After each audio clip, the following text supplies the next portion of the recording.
Welcome to Hannity. President Obama stabbing Israel in the back on his way out of office. I'm Eric Bolling in for Sean tonight. Former U.S. Ambassador to the UN, John Bolton, is fired up and will be here in just a moment with reaction. But first, in what many are calling the ultimate betrayal in America's alliance with Israel, the Obama administration earlier today allowed the United Nations to pass a resolution condemning Israeli settlements in East Jerusalem and the West Bank as, quote, a flagrant violation of international law.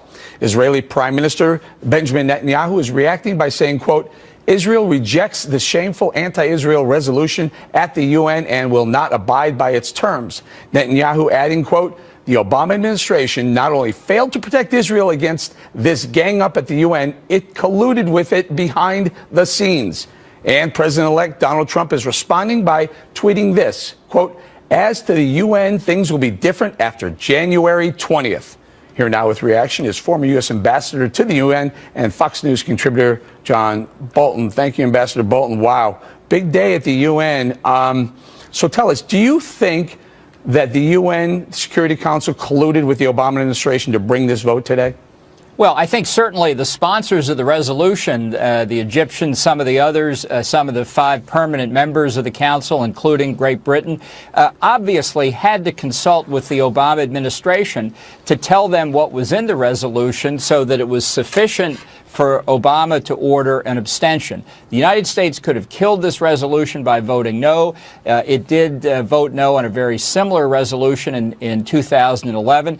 But this was, and you said it exactly right at the top of the show, this was a stab in the back against the Israelis. It was entirely predictable. I would say this for people in the pro-Israel community in the United States who defended Obama's Middle East policy over these last 8 years, that you should have seen this coming, and this is what you get for supporting Barack Obama. Yeah, and this is a shot, I guess, it's at Israel, but also President Obama had a pretty contentious relationship with Benjamin Netanyahu. Well, I think it goes beyond the personal. I really think this was an effort to box the incoming Trump administration in, and it violates nearly 50 years of American bipartisan policy on the Middle East, going back to the iconic Resolution 242 after the 1967 war, which established the principle of land for peace. This resolution says basically Israel's occupation is illegitimate, therefore it has no land to give back in exchange for peace.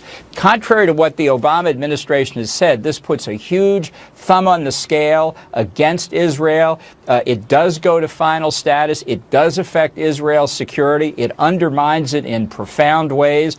The consequences of this resolution are going to be felt for many, many years, all negative on Israel and substantially negative on the United States itself. And let's be clear, there was quite a bit of bipartisan pushback to the U.S. abstaining from this veto. In other words, they could have vetoed it, they could have killed the resolution. They didn't, and you think of on the right, Paul Ryan, John McCain, the list goes on. Even on the left, Chuck Schumer said the United States should have vetoed this resolution. Yeah, they should have been, particularly in the Democratic Party, clearer on this going back for a long, long time. This subject of what Barack Obama might do with respect to Israel during the post-election, pre-inauguration period has been the subject of discussions that I've participated in for 2 years or more. It was entirely foreseeable, and now we see the consequences. Well, let's talk a little bit about Israel's response. Now, will Israel change any policy? Will they stop building? Will they stop developing? Will they stop settling?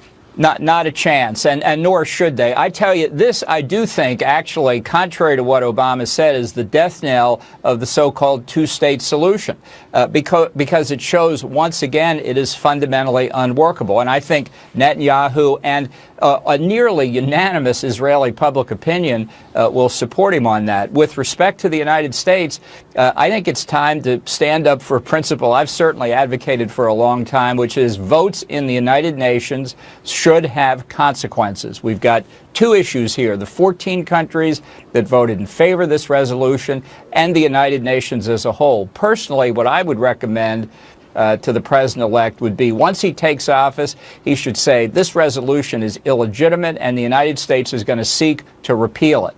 Now, if that fails, and that's the most likely outcome, we should cut our contribution to the United Nations, perhaps in toto until this resolution is repealed. This is an interesting concept, Ambassador Bolton. Right now, we account for somewhere around 20 to 22% of the total budget of the UN. So you're suggesting if the resolution isn't repealed, then we go ahead and pull the 20% of their budget? Yeah, look, my experience with the United Nations, which goes back a long way, is that there are only two aspects of American power that are really respected in the United Nations. One is the veto in the Security Council, which Barack Obama threw away today, and the other is our money. I've personally engaged in telling specialized agencies in the UN and others that if something happens contrary to our wishes, we'll cut the money off. We have done that. I remember well in 1991, when the Security Council authorized the use of force against Saddam Hussein's invasion of Kuwait. Yemen voted no on that resolution. Jim Baker, Secretary of State in the U.S. chair at the council, turned to those of us sitting behind him and said, that's the most expensive vote Yemen has ever cast, and we substantially eliminated their foreign aid budget. There are a lot of steps we can take here, and I hope the incoming Trump administration looks at all of them. So I think it was 14-0. It was a unanimous vote by the council. Who would be the most affected? I guess Egypt represents the Arab League. Who would be the most affected if we do pull back or eliminate foreign aid to these countries?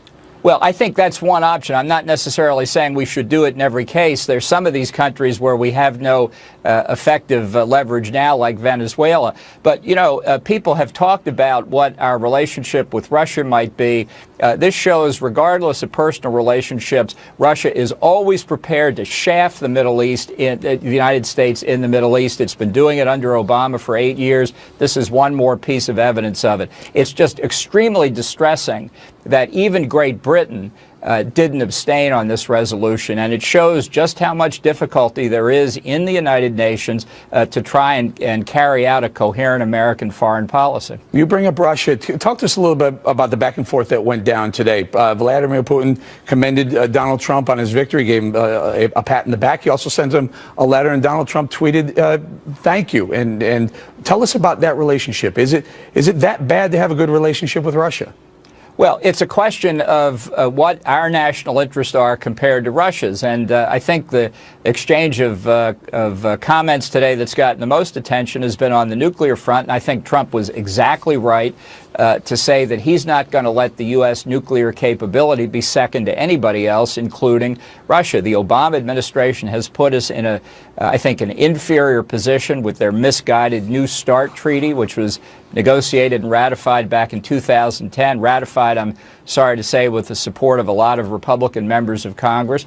I think it's time to look again at that entire relationship. I don't think we should be negotiating bilateral strategic arms treaties with the Russians anymore. The world is a lot more complicated in nuclear terms than it was during the Cold War, when that was more sensible. And I think this goes to the review that our military needs to conduct of how to rebuild our deterrent capability in both conventional and strategic weapons urgently. Okay, Ambassador, I only have about a minute or so, or a little less, but I think this is fantastic. President-elect Donald Trump says, you know what, we are going to be the #1 superpower in the world. And also, by the way, we get along with #2. It's not going to be a contentious relationship between the United States and Russia. That sounds like a good deal to me. Well, if we can sustain it, a lot depends on Russia. If it stops military intervention in bordering countries like Ukraine, if it refrains from provocations in countries like Estonia, Latvia, and Lithuania, if it pulls back from its really harmful intervention in the Middle East and some of its other activities, then I think we've got a basis for constructive discussion. But I tell you, one thing that my experience of negotiating with the Russians has shown is that if you show toughness to them, they respect it. They haven't seen that in 8 years. All right, we're going to leave it right there, Ambassador Bolton. Thank you very much. Thank you. Coming up next, right here on Hannity. I am going to keep radical Islamic terrorists the hell out of our country. President-elect Donald Trump is promising to do everything he can to prevent the kinds of terror attacks we're seeing in Europe. Jillian Turner and Waleed Faris weigh in next. And later, President-elect Trump calls out the Clintons supporting Hollywood liberals for apparently asking for tickets to the inauguration. We'll have reaction, that and much more as Hannity continues.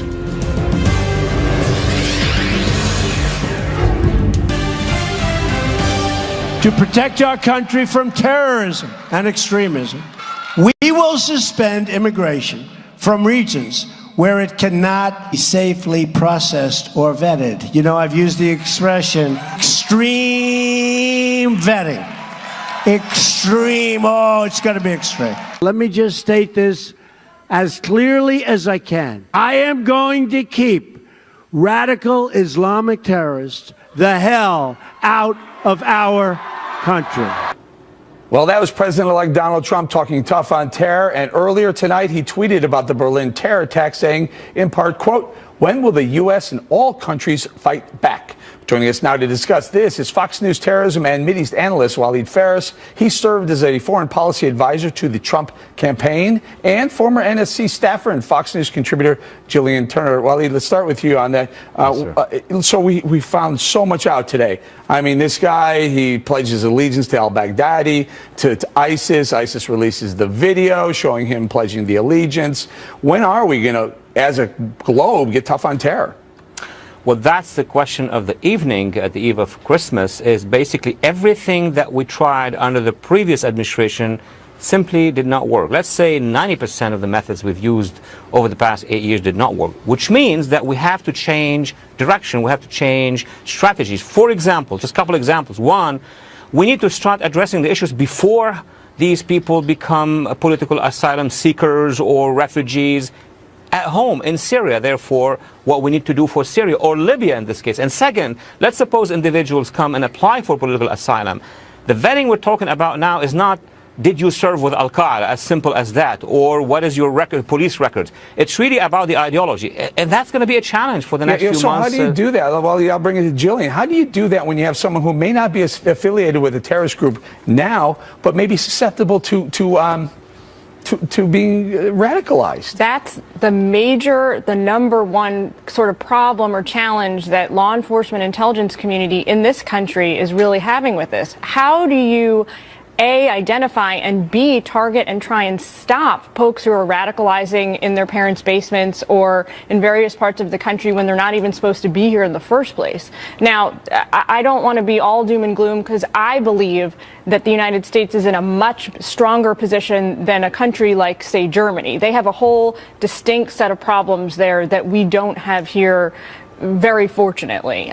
One of those problems being that, quite simply, our intelligence community and law enforcement works together a lot better and more seamlessly than they do over there.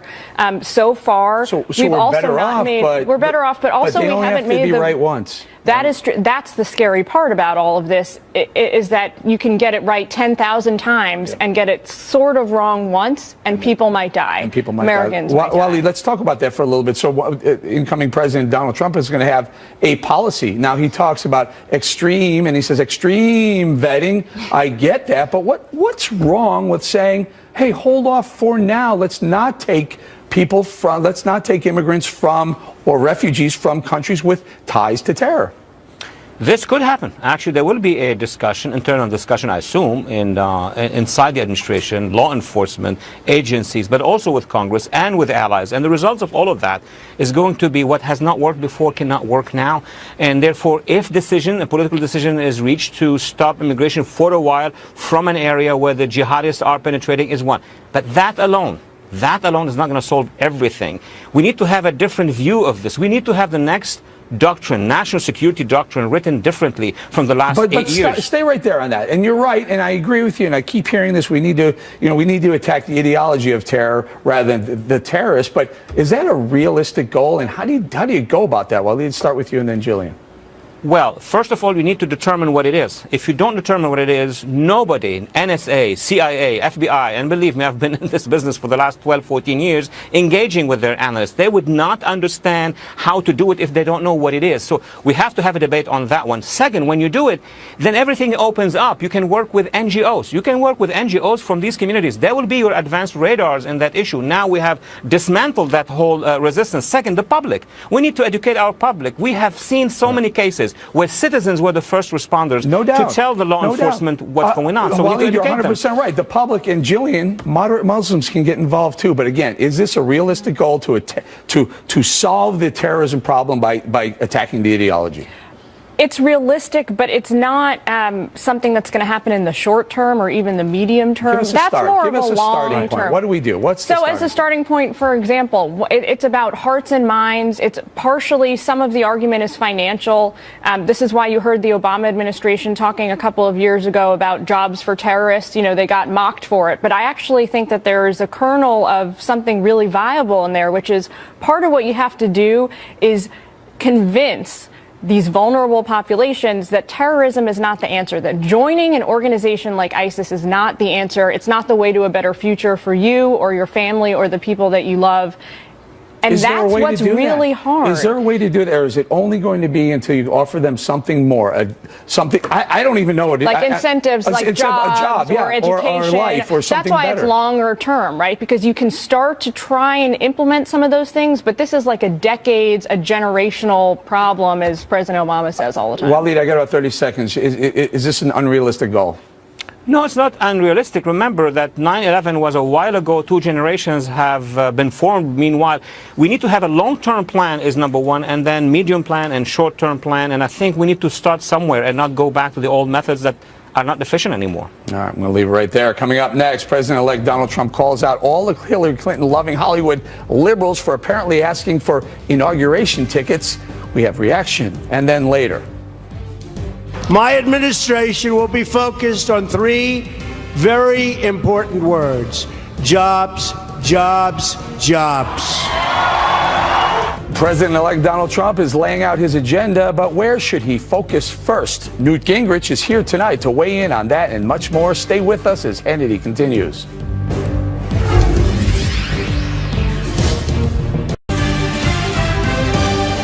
Welcome back to Hannity. President-elect Donald Trump is calling out Hollywood liberals by tweeting, quote, the so-called A-list celebrities are all wanting tickets to the inauguration, but look what they did for Hillary. Nothing. I want the people.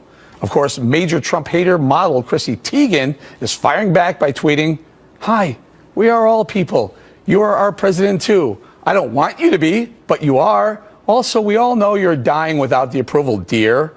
All right, Chrissy Teigen is actually making progress, though, here by saying Trump is, in fact, our president. Other liberals should follow her example. But if you remember back during the campaign, Teigen was a huge Hillary supporter and routinely mocked and attacked Donald Trump, even stooping to calling Melania Trump expletives. So is President-elect Donald Trump right to be calling out the Hollywood hypocrisy? Joining us now with reaction, our Fox News contributor, Mercedes Slapp, the founder and executive director of Turning Point USA, Charlie Kirk, and the Hill contributor, Kristen Tate. I'm going to start with you, Kristen. Chrissy Teigen, she was pretty rough on the Trumps. Now they all want inauguration tickets. You should just say, no, we're good. Yeah, you know, Eric, I haven't been able to stop smiling since November 8th. It's hilarious because these celebrities, they are so entitled, and for the first time, we have a leader who will treat these elites with the same contempt that the average working class Americans have been treated with by those very elites who say they're better than us and that we are not paying our fair share. For the first time, these beautiful people in Hollywood and the liberal media pukes will understand how conservatives have felt for the last 8 years. You know, I love this. Donald Trump just surprises us every day, and this is today's surprise. He just keeps getting better. All right, Mercy. At one point, I offered first-class airfare one way for all the celebrities who promised to leave the country if Donald Trump was the president-elect, and I haven't had one offer. Not one single person yet, Mercy. Well, let me tell you, Trump is trying to drain the swamp here in Washington. It might be time for him to try to drain the swamp in Hollywood. For crying out loud, these Hollywood celebrities, they've been snobbish, elitist, and guess what? They're disconnected from reality. They're disconnected from everyday Americans. And this is what I like about Donald Trump. It's the fact that he's making this inauguration the inauguration of the people. This is not the inauguration of the Hollywood celebrities and those who think that they don't want to participate, like the one, let's say, Rockette that says, oh my God, I'm embarrassed to go there and be at the inauguration. It's like, come on, give me a break. As Tim Allen said, these Hollywood celebrities that have been anti-Trump have been the most bullying of them all. They've bullied Donald Trump. They've bullied those supporters who have been alongside Donald Trump. And it's time for them to knock it off. This is a time of unity for our nation. This is what we want, a peaceful transition. And it's time to move forward for America and stop being a sore loser. Right. And Charlie, Jon Stewart, one of my adversaries on television, promised to move to another planet if Donald Trump wasn't president. He's obviously not going to be able to do that. But Lena Dunham, I thought she was going to just fall apart completely. Alec Baldwin, Barbara Streisand, it goes on and on. Your thoughts on these Hollywood elites?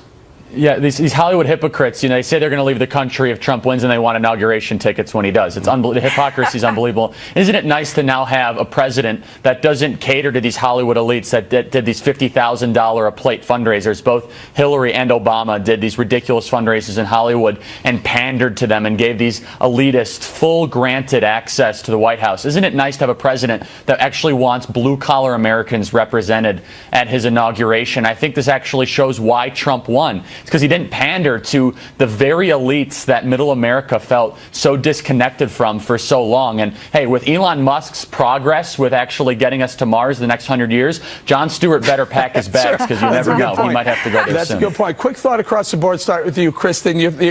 How about we put him in one inaugural ball, one room, and then pull the plug, and Trump says, I can't make that one. I love it.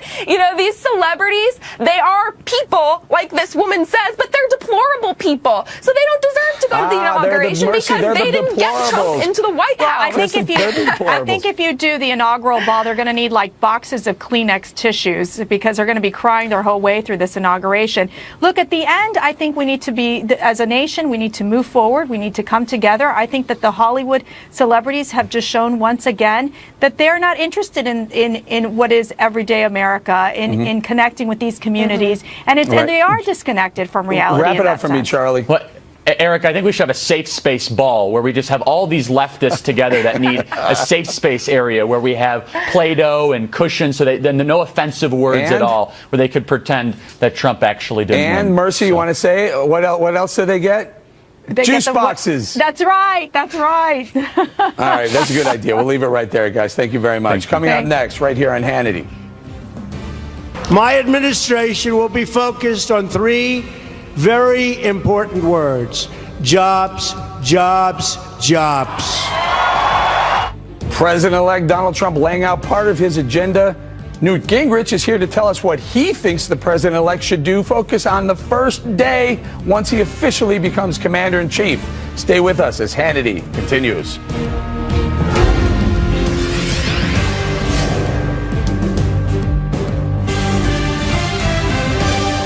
Together, we will raise incomes and bring jobs and wealth and opportunity to our poorest communities. We will repeal the disaster known as Obamacare and create new health care, all sorts of reforms that work for you and your family. I am asking Congress to support the construction of new roads, bridges, airports, tunnels, and railways all across our nation. We're going to do it. My administration will be focused on three very important words: jobs, jobs, jobs. That was President-elect Donald Trump on his thank you tour, laying out part of his agenda. Joining us now is the author of the best-selling book, Treason, former Speaker of the House and Fox News contributor, Newt Gingrich. So, Mr. Gingrich, what would Newt Gingrich's advice be to President-elect Donald Trump over this next couple of weeks, this break, this holiday break? What should he be looking to get accomplished? Well, I think, first of all, he needs to finish filling out the key jobs that he's recruiting people for. It's an enormous undertaking, not just the cabinet and the sub-cabinet, but about 4,000 jobs altogether. So that's inevitably going to take part of his time. He needs to start thinking about his inaugural address. It'll be one of the most important moments of his entire presidency. It gives people a chance to see who he is and how he thinks and what his values are. So it's a very, very important speech. He needs to keep talking to foreign leaders, keep opening up those relationships, because that's a new thing for him. And I think that he has to think through how he wants to handle Inauguration Week. He's going to be very busy. They're going to have an enormous crowd here to see the inaugural. And Calista and I are certainly looking forward to it. It's going to be just great. But at the same time, that's the time to get some things done, to repeal executive orders, to talk with the Congress about passing some big legislation to make sure that his various cabinet picks are going to get through the Senate. So he'll have a lot to do in the next 3 or 4 weeks. Talk to us a little bit about that inaugural address. What do you expect to hear? What type of tone? What's the message? Well, I mean, first of all, who knows? He's the president-elect. He gets to write the address he wants. But I think he made so much of making America great again. It was so central to his campaign that I have a hunch you're going to see that come back up. And I think he's going to talk, if I was guessing, and I clearly am because I don't know, I think he'll talk about making America great again. He'll talk about the role of Americans in making America great again. And he'll talk about the idea, I think, that greatness should not only apply to all Americans, but that hopefully the world will see, and watching us and participating with us, that every human being can be great again, and that you don't have to have the kind of organization that cuts off people's heads, because, you know, you can do it through the pursuit of happiness. You can do it through free enterprise. You can do it because free people are allowed to work together. The exact opposite of ISIS and their effort to rule by terror. I hope he's going to give that kind of a visionary, relatively brief speech. I think John F. Kennedy's speech, for example, was only 1,800 words. So the inaugural should be relatively brief, moral, visionary, clear language. And then a couple weeks later, you go up to the joint session. You have a much longer, more boring speech. But they're two different kind of commodities. Gotcha. One of those important initiatives, things that Donald Trump will have to do right away. And when should he do this? When should he nominate someone for the Supreme Court? Oh, I would think within a week or two. I wouldn't be shocked if he did it the first day. He has the list. It's a list that they thought about very carefully before they put it out. Anyone on that list is going to be an outstanding choice. I know that he is thinking about it, talking to people about it. He's going to make a very good choice, a very solid choice. And I think that person will get through because I think they'll be so respected. This was a list of winners of people with great, great judicial reputations. And there's not a single weak person on that list. And I think conservatives will be ecstatic when they see that we're going to have an opportunity here for Justice Scalia's seat to be filled by somebody who shares Justice Scalia's sound conservative principles. Mm-hmm. He doesn't even have to wait until he's sworn in to at least nominate someone, clearly, as he's doing now. Some of the initiatives that he'll have to undertake in, I guess, the first 100 days or so, or not. Let's go through them. Jobs, Obamacare repeal or replace, immigration and taxes. What should be the priority? Well, I think, first of all, for the success of the entire administration, as he said in a speech recently, there were 3 words that characterized the goal of his administration: jobs, jobs, jobs. He got it right. If this economy picks up, if we take the Trump rally on the stock market and we turn it into a Trump reality in the economy, he's going to do very, very well, and he's going to win a big victory in 2018 in the Senate, and then he's going to win re-election in 2020. If he doesn't do that, if we don't have a real focus on economic opportunity, then I think we'll be in trouble. But everything I'm seeing, the kind of cabinet he's creating, the things they're looking at for deregulation, the approach they're taking with Paul Ryan and with the Ways and Means Committee, all those things to me say that he knows he's got to pass a tax bill that's very pro-jobs. He's got to eliminate a lot of the regulation that's killing jobs. That's got to be his number one focus. Number 2, I think he has to control immigration. Right. Period. Well, that so was the issue that propelled him to the top. On that note, Mr. Speaker, give us a date. When does that first shovel go into the ground for building the wall? Well, I suspect it'll go into the ground probably in April. I think he'll make the proposal certainly by early February. They'll have to get it through the House and Senate. There's actually some money they could repurpose. And it'll be interesting to watch because, remember, Donald Trump is not a financier. He's not a guy who sat down on Wall Street and invested money. Donald Trump's a builder. He's a guy who built big buildings. He worked with crews. He knows how to get down there with blue-collar workers. He knows how to have on-the-job inspection. I suspect this will be the Donald Trump project. He'll know how to do it. I think the other piece then, if you're going to have jobs and taxes, then you're going to have immigration. The third piece will be to build a new and a dramatically better health system to replace Obamacare with something which increases choice, which increases flexibility, which puts you, the American, in charge of your life, working with your doctor instead of some bureaucrat. And I think, I know, because I've been talking to people in the House and Senate, tremendous effort underway. Dr. Tom Price is going to be a great Secretary of Health and Human Services. They are really leaning forward in that area, and they're going to do good things. All right, Mr. Speaker, thank you very much for joining us. Thank you. Coming up, Sean recently sat down with Reverend Franklin Graham. We'll have that interview for you next. Welcome back to Hannity. The Reverend Franklin Graham recently joined Sean to talk about all the important work his charity Samaritan's Purse has been doing. Take a look. All right, joining us now, our good friend, the Reverend Franklin Graham. He is with Samaritan's Purse, Operation Christmas Child. How many years now you've been doing this? We've been doing 23 years, Sean. And how many of these are boxes? Like, you've got a box for a little girl. I've got one. I got the boy box. Yep. And you give out how many of these boxes? 134 million so far. This is 12 million this year. Wow. We go to 113 different countries. Right. Every box is different because they're packed by individual families. They're like snowflakes. Right. But Sean, every box goes to a child and gives us a chance to let that child know that God loves them, that God hasn't forgotten them, and that they're special to Him. Because these go to the poor children of the world. And you've been with me in Dominican Republic, and I went with you. And here's the thing that really shocked me. And look, I know we're spoiled. We forget how blessed we are. We really are. We're blessed. And when you go to these countries, you took me to Haiti. You took me to the Dominican Republic with you. When these kids get this box, wow! Yep, it's like they got a bicycle. I want a motorcycle. They got a bicycle. Right. They got Monopoly. They got everything they wanted, and they are so happy.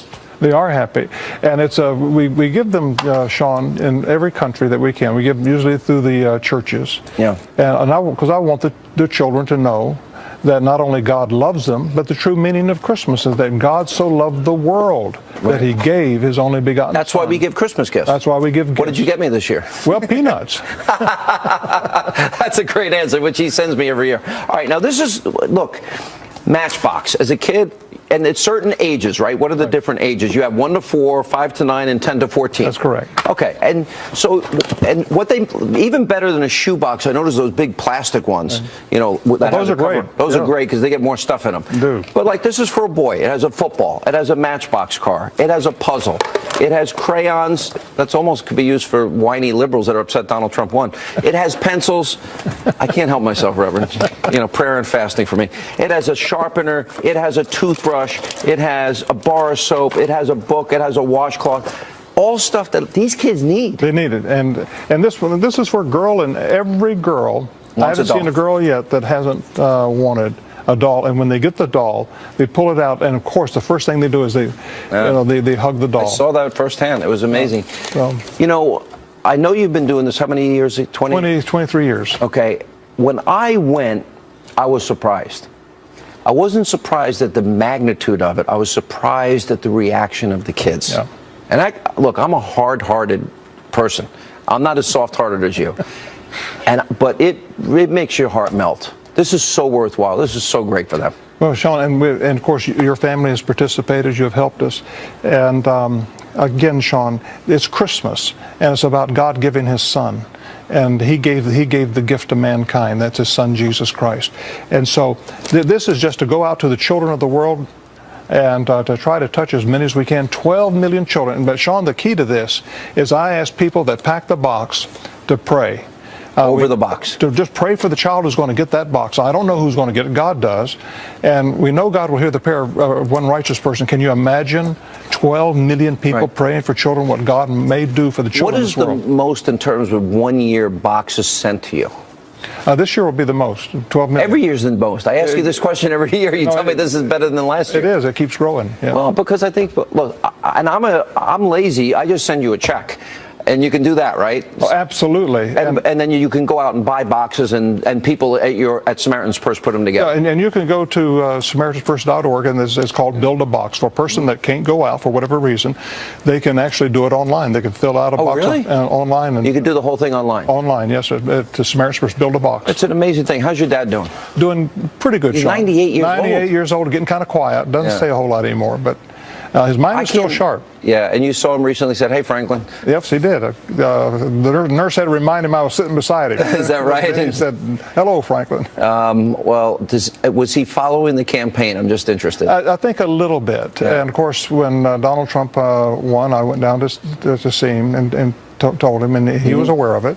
Well, I know you spend all your time flying around the world, helping people in these poor countries. I think this is one of the greatest ideas. Obviously, millions of Americans have responded. It's great work. And if people want to contribute or help, how do they do it? Well, just go to SamaritansPurse.org to our website. Yeah. And it's not just Operation Christmas Child, but all of our projects around the world. We're getting ready right now to put a hospital in northern Iraq, right outside of Mosul. And you fly to all of these dangerous places yourself? I go there myself, yes. I don't know how you do it, but you're amazing. Can I keep this football, or would that be stealing from a child? That would be pretty bad, right? We can't steal from a child, Sean. No, I can't steal from a child. Reverend, good to see you, my friend. God bless you. God bless you, Sean. I appreciate you being with us. We hope you have a very Merry Christmas. Good night, America.